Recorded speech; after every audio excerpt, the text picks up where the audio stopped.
Okay, let's go.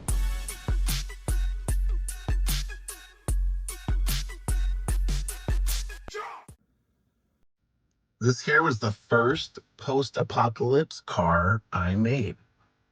It's a 1965 Ford Galaxie 500, and the kit was made by AMT. This is a perfect post-apocalypse vehicle. It's well armored with metal plates along the doors and mesh screens on the windows to protect the occupants. It has offensive capabilities, machine gun mounted to the dashboard for the passenger to use. There's a flamethrower out the passenger side to cook your opponents.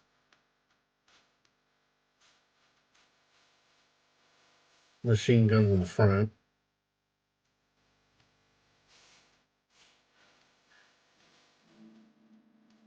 And plenty of storage. There is a 55-gallon drum full of fuel. And you got all your other goodies on the cargo area.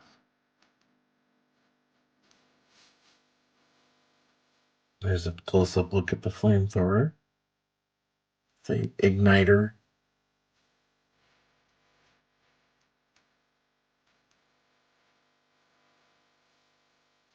And you can't have a proper war machine without blowers sticking out of the hood. Let's check out this engine. V8.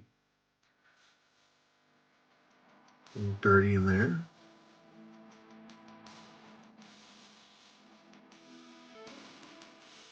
I have this here cow catcher in the front. Got the chain wrapped around it. And you have that plate underneath with some ventilation. Fog lights, visor, reinforced front pillar. I don't know what that's for. Again, with the armor plating on the side and the mesh covering the windows. We have some bullet holes. Can't forget the grappling hook.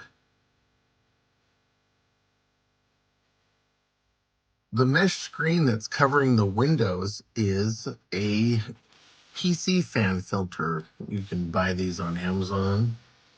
They are very handy for making these types of models. I use this stuff all the time.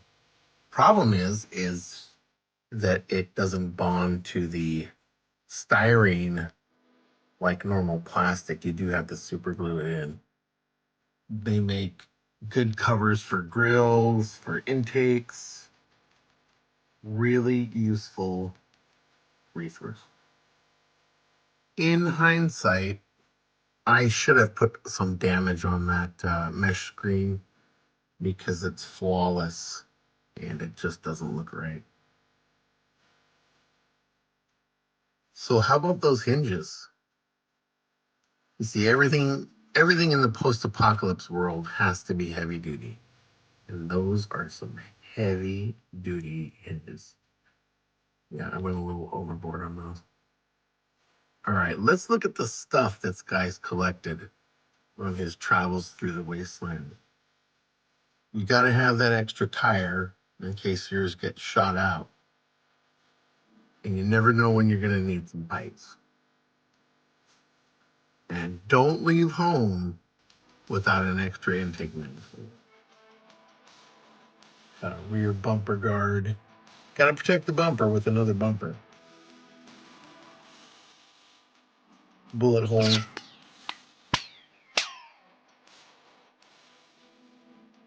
It does roll. Okay, this window comes off, and normally I would pin this. It would be pinned on there, but for some reason I didn't do it to this one. It looks like it had been glued on at one point, and it probably just came off. So I'm gonna try to show you guys inside if I can. So this lifts up. Conveniently, everything's tied on, so nothing falls off. There's our 55-gallon fuel drum. That was scratch built.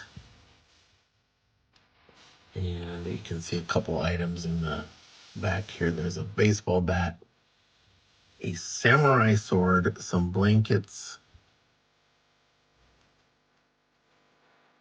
spent shell casings on the floorboard and the seat. There's the mounted machine gun. It actually swivels in there.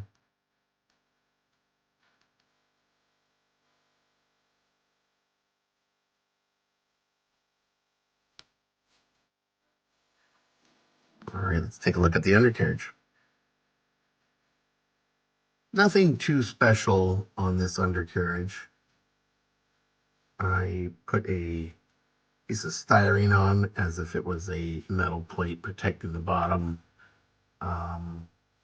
Got your dual exhaust with your glass packs. It is only a two-wheel drive. Man, you are one pathetic loser. Really didn't do too much under here. I think I showed earlier the front plate here with the vents. And yes, I did have to add some wheel spacers, and I kind of went cheesy on that. Wasn't too concerned about the undercarriage on this one, unfortunately. For the weathering on this car, I used the salt technique. It's pretty obvious. You can tell, the tiny little rust spots everywhere. And I think it worked good for this car. So, A+ on the salt technique.